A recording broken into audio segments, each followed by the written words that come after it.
10 नवंबर 2025 सोमवार शाम लाल किले के सामने एक कार ब्लास्ट हुआ जिसमें 9 लोगों की मौत और लगभग 20 लोगों के घायल होने की खबर है।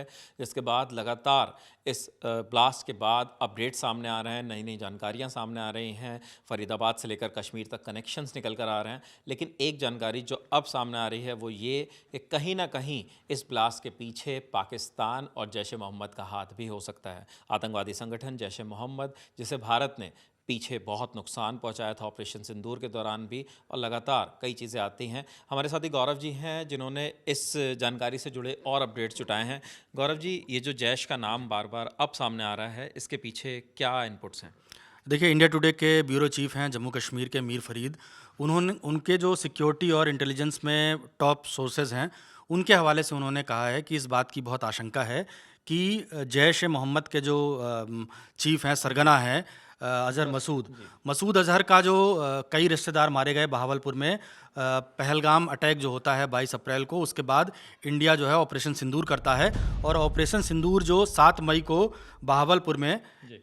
एक अटैक करते हैं। सुबहान अल्लाह मस्जिद है उस कैंपस में जैश के, उसके ऊपर हमारी मिसाइलें गिरती हैं और उसमें जैश के कमांडर जो हैं वो मारे जाते हैं। एक उनमें से 10 लोग कुल उसके रिश्तेदार मारे जाते हैं मसूद अजहर के। जी। उनमें से एक है उसका अब्दुल भाई जो रऊफ है, अजहर। जी, अब्दुल रऊफ अजहर, जी। जो कि कांधार आईसी 814। 814 हाईजैक के पीछे जिसका हाथ था, पठानकोट आतंकी हमले में वो शामिल था, और संसद पर जो भारत के संसद पर जो हमला हुआ था उसमें वो शामिल था, वो भी मारा गया था। उसके अलावा उसकी एक बड़ी बहन, उसकी बड़ी बहन के पति, उसके भतीजे, उसकी वाइफ, बहुत सारे और उसके रिश्तेदार जो है, कुल रऊफ़ को छोड़कर 9 और रिश्तेदार मारे जाते हैं, 4 उसके और करीबी मारे जाते हैं। तब से जैश ए मोहम्मद प्लान कर रहा था कि किस तरह से भारत को नुकसान पहुंचाया जाए, और जो उसकी खुन्नस थी उसके तहत वो ये प्लान कर रहे थे। जी। और माना जा रहा है कि उसी के तहत कई शहरों में, या खास तौर पर दिल्ली में जो है, सीरियल ब्लास्ट करने की प्लानिंग थी, जो कि एक तरह से पूरी नहीं हो पाई। He was part of the sleeper cells. That's what the initial security investigations are telling us. He was a doctor. 2 others were with him, and silently, I mean discreetly, while they were working, but deep inside they were very highly indoctrinated, radicalized, and were part of a sleeper cell of the Jaish-e-Mohammed. It was a sleeper cell, our sources say, and after Operation Sindoor, this was activated, most probably to take revenge on what happened with Masood Azhar's family during those air strikes. So it was activated. Other OGW network came in with supplies and other things, and the security agencies were also well aware. तो मीर फरीद के inputs जो हैं उसके आधार पर ये चीज़ें बताई जा रही हैं, लेकिन मैं आपसे एक चीज़ और समझना चाहता हूँ कि ये जो ब्लास्ट हुआ, शुरुआत में कहा जा रहा था कि हो सकता है एक सिलेंडर ब्लास्ट हो, जब तक चीज़ें खुलकर सामने नहीं आ रही थी, लेकिन अब खुद प्रधानमंत्री मोदी ने कहा है कि जो भी इसके पीछे गुनहगार हैं उनको बख्शा नहीं जाएगा। क्या किस तरीके से प्लान थोड़ा अलग आपको नज़र आता है, क्योंकि आप लंबे समय तक पहले भी आपने चीज़ें देखी हैं? देखिए, क्या है कि इसको वाइट कॉलर टेररिज्म कहा जा रहा है।